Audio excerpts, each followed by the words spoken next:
Tapi waktu saya mau running pertama menjadi gubernur, Bapak Ibu sekalian, saya tanya masyarakat Jawa Tengah, apa problem yang ada di Jawa Tengah menurut Anda hari ini? Apa Bapak Ibu? Yang pertama korupsi. Yang kedua janji politik yang biasanya tidak ditepati. Tidak ditepati itu kalau tidak mencapai target bukan tidak ditepati. Tapi kalau sudah janji kemudian dia tidak eksekusi, apalagi dalam perencanaan pembangunan sampai menjadi program, itu bohong. Assalamualaikum warahmatullahi wabarakatuh. Selamat pagi, salam sejahtera untuk kita semua. Om Swastiastu, Namo Buddhaya, Rahayu. Kalau saya bicara di depan teman-teman wali kota, agak tidak terlalu banyak yang saya ceritakan. Karena wajah-wajah yang hadir di sini, hampir setiap hari saya ikuti aktivitasnya di kota masing-masing. Dan rasa-rasanya masing-masing punya inovasi yang dahsyat, punya kepemimpinan yang sangat kuat, dan bagaimana kota di Indonesia kemudian berubah dengan begitu cepat. Maka izinkan, saya tidak bermaksud menggurui, hanya sharing session saja sebagai orang yang tidak pernah menjadi wali kota. Tapi sebagai orang yang sama-sama menjabat sebagai kepala daerah. Dan tentu saja catatan saya di tempat Bapak Ibu, ya pasti so-so sajalah. Hanya Kang Bima tadi sampaikan, kita menghadapi tantangan yang tidak enak. Situasi yang tidak nyaman. Karena disrupsi terjadi di dunia, geopolitik berubah, dan kita harus menempatkan diri pada posisi yang tepat. Maka sesuatu yang bisa menjadi data sains untuk pengambilan keputusan, hari ini menjadi begitu penting. Saya mengapresiasi teman-teman di Apeksi yang tadi acaranya kita lihat di video, melibatkan anak muda, mengajak mereka untuk memahami situasi, dan bagaimana mereka mau terlibat dan berkontribusi, agar tidak apolitis. Karena hampir setiap denyut nadi kehidupan kita sebenarnya politik. Sebenarnya politik. Hanya orang kadang tidak percaya saja bahwa itu terjadi. Bapak Ibu, saya agak kesulitan tema apa yang kemudian Kang Bima berikan kepada saya, Pak Dhani. Lalu saya coba cari bagaimana inovasi desentralisasi otonomi. Saya ambil cerita yang di Jawa Tengah. Di tempat lain saya nggak berani cerita. Karena di luar Jawa Tengah saya lihat jauh lebih hebat. Kami selalu belajar aja dari tempat yang lain. Maka next, kalau kita melihat next, saya mencoba yang ini visi misi sebenarnya jamak karena kita semua waktu mau pilkada suruh buat ini. Maka disitulah lokalitas masuk. Maka disitulah prioritas masuk. Maka disitulah segala pemikiran yang mau kita wujudkan masuk. Pasti ada dong, pasti adalah mimpi dari prioritas yang akan disampaikan, ditawarkan kepada masyarakat. Sehingga segala kompleksitasnya pasti akan tetap ada. Tapi waktu saya mau running pertama menjadi gubernur, Bapak Ibu sekalian, saya tanya masyarakat Jawa Tengah, apa problem yang ada di Jawa Tengah menurut Anda hari ini? Apa Bapak Ibu? Yang pertama korupsi. Yang kedua janji politik yang biasanya tidak ditepati. Tidak ditepati itu kalau tidak mencapai target bukan tidak ditepati. Tapi kalau sudah janji kemudian dia tidak eksekusi, apalagi dalam perencanaan pembangunan sampai menjadi program, itu bohong. Dua inilah yang kemudian waktu itu kami coba kombinasikan bagaimana pemerintahan bersih yang tidak korupsi. Yang kedua, bagaimana kemudian janji politik itu dipenuhi. Maka dalam bahasa Jawa kita sampaikan, mboten korupsi, mboten ngapusi, tidak korupsi, tidak menipu. Karena rakyat biasanya begitu. Nah, dari cerita inilah visi misi kemudian dibikin, dan berjalanlah otonomi daerah dengan sangat luar biasa. Jadi Pak Dhani tadi membacakan CV, saya pernah di DPR di Komisi Pertanian, tapi saya juga pernah di Komisi Politik, di Komisi 2, dan kita bicara otonomi daerah. Dengan segala tetek bengeknya, dengan segala perkembangannya, mulai dari Undang-Undang tahun 99, direvisi 2004 dan seterusnya. Lanjut. Maka kalau kita melihat Bapak Ibu, mudah-mudahan kebaca tulisannya. Next. Operatornya di mana ya? Ya, next. Next itu lanjut ya. Bapak Ibu, waktu itu saya mencoba memahami beberapa persoalan yang ada di masyarakat. Pak Ganjar, kalau saya usul kok nggak bisa masuk? Mari kita cek diri kita sendiri. Kita kepala daerah kalau dikritik marah atau terima.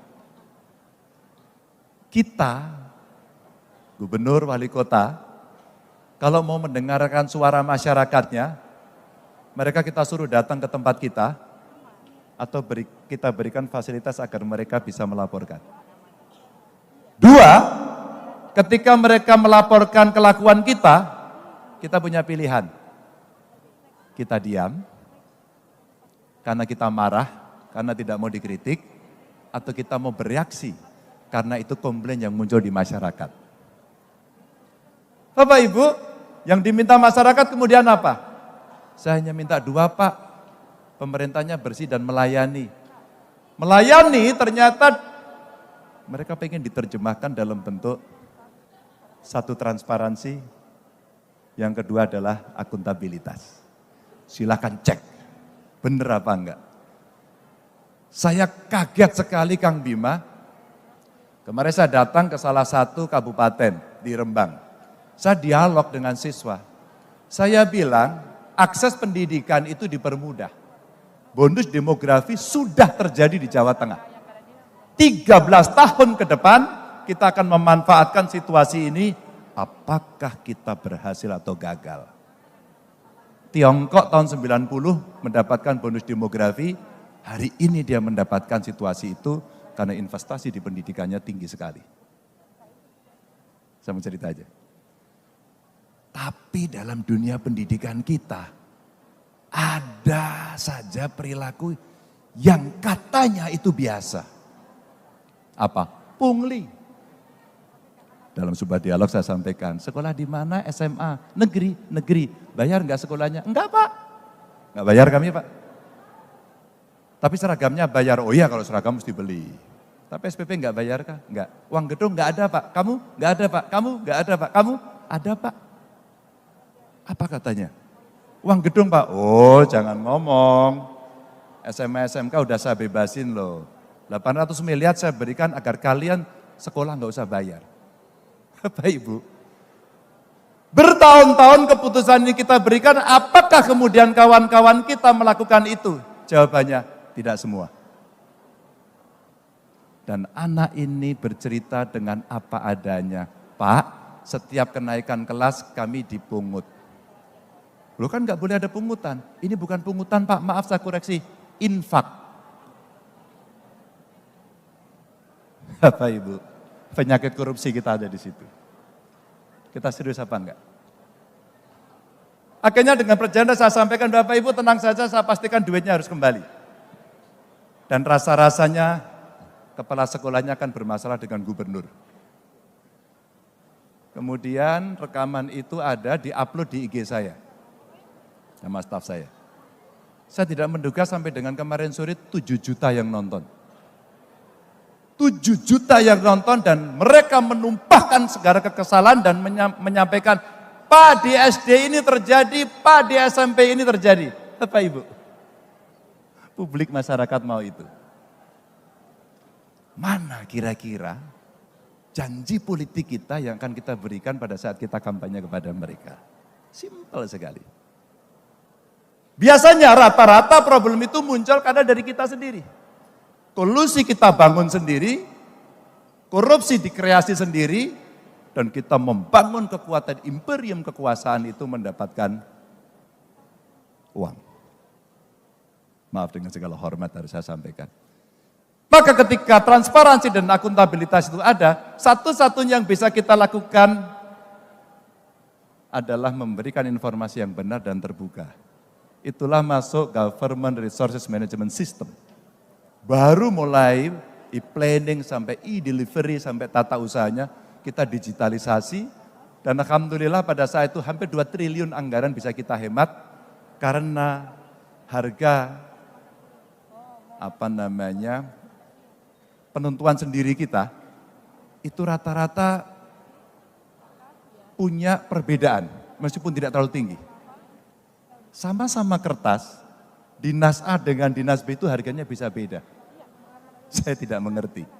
2.000-an kurang lebih nomenklatur yang sama Bapak Ibu. Kapan kita akan membersihkan? Ini sekedar berbagi cerita. Itu problem sistematik yang kemudian muncul mulai dari e-planning sampai delivery. Kemudian kita buatlah sistem itu dan masing-masing kemudian kita dorong apa yang bisa teman-teman lakukan ketika dinas atau sektornya mesti merespon persoalan masyarakat. Alhamdulillah ini menarik sekali. Inilah yang kemudian menjadi inovasi yang berkembang luar biasa dari kawan-kawan ASN yang punya integritas dan komitmen tinggi. Muncullah bank inovasi karena setiap kali komplain publik masuk dalam dashboard saya. Setiap kali respon tidak diberikan, maka dia akan kasih alert ke saya. Maksimum 1 kali 24 jam mesti ada responnya. Kalau tidak, kepala sekolah, kepala dinas, atau siapapun yang bertanggung jawab, pasti punya masalah. Saya tidak menduga kejadian anak sekolah itu, kepala dinasnya saya suruh ngecek, keputusan kepala dinasnya, Pak kita bina dulu Pak, kita tarik dia dari jabatan kepala sekolah. Dan hari ini menggemparkan. Hanya cerita kecil dari pengakuan seorang siswa. Apa yang saya lakukan pada siswanya? Lindungi siswanya sekarang juga. Jangan sampai cerita dia kemudian gurunya ngamuk sama muridnya. Itu biasa yang terjadi. Bapak Ibu, ini sekedar cerita saja. Maka mulai penurunan AKI AKB punya inovasi, mengintip orang hamil, nginceng wong meteng dalam bahasa kami, mengintip orang hamil selalu peduli pada ibu hamil. Pak Presiden menyampaikan stunting harus beres. Buat saya bukan stuntingnya, ditarik dari awal pranikah, begitu mereka menikah, kemudian dia punya anak, kemudian sampai balita dia selesai. Satu paket pekerjaan yang kemudian mesti kita libatkan lebih banyak orang. Ini inovasi-inovasi yang kemudian muncul. Termasuk tadi, bagaimana perhatian kepada ibu anak, bagaimana lebih banyak mendengarkan apa-apa yang menjadi suara masyarakat, dan kemudian kita berikan aplikasi yang memudahkan mereka. Dan kita menjaga perasaan untuk tidak tersinggung. Kalau kemudian masyarakat protes sama kita, ya seperti saatnya biasanya kalau mau pemilihan orang mendekati dengan senyum yang lebar. Begitu terpilih, kecutnya kadang-kadang terlalu lebar gitu ya, kurang senyum. Bapak Ibu, dan di sebelah kiri kemudian bagian dari apa-apa yang dikerjakan oleh teman-teman. Next, saya mau agak cepat. Lanjut. Maka kami mencoba bertanya kepada Kemdagri. Pak Menteri Dalam Negeri, tolong dong Pak, kami dikoreksi. Kalau kemudian dengan seluruh indikator ini harus saya kerjakan, kalau ada yang kurang, apa sih Pak yang harus kami lakukan? Maka mulai bagaimana fungsi pemerintahan bisa berjalan, biasanya di Kemdagri pakai scoring. Kalau 70% skornya udah bagus belum? Oh berarti udah bagus Pak, oh lolos. Ini angka-angka saja Pak. Lanjut. Oh berarti 70, lolos. Lolos bro, tenang aja, kamu perform. Atau barangkali perbandingan capaian fungsinya. Kalau sangat tinggi, kamu naik kelas gak? Oh dari 16 ke 20 kamu naik, lolos. Yang tinggi 5 ke 6, lolos. Oh yang sedang sudah geser ke tinggi, bagus. Maka saya apresiasi teman-teman kepala dinasnya. Anda the best. Kalimat sederhana itu ternyata membuat mereka oke. Kalau di WA Group biasanya hanya saya kasih jempol merah putih. Makasih Pak Gub, makasih. Berarti saya oke Pak ya? Oke, jalan terus. Tapi kamu mesti inovasi. Lanjut. Lalu ada progres perbaikan kinerja fungsi pemerintahan, lalu kita bandingkan dari tahun ke tahun, tapi yang menilai orang lain. Kalau yang menilai kita narsis. Narsismenya kemudian boleh ditampilkan, tapi Anda akan berhadapan dengan masyarakat. Apa itu? Medsos. Maka saya wajibkan seluruh OPD saya punya medsos dan centang biru. Semua punya medsos dan centang biru. Ini kebetulan salah satu dinas saya, OPD saya lagi kita tugasin jadi wali kota di Salatiga. Ya, ini dari salah satu kepala dinasnya. Maka saya pesankan, silakan kemudian pengalaman baiknya diterapkan di situ. terbuka, transparan, kemudian complaint handlingnya cepat. Maka ukuran angka-angka dari progres ini menunjukkan hari ini capaianmu berapa, tahun berikutnya berapa, kemudian diperbandingkan, kamu sedang dinilai oleh Kemdagri. Cerita suksesnya kelihatan, tapi ada cerita tidak suksesnya. Maka saya sampaikan next, dari angka-angka kemudian ditampilkan, kata Kemdagri, oke, hampir semua kinerja fungsi pemerintahan tidak mengalami perubahan, semua pada top level sesuai dengan target. Berarti kamu beres.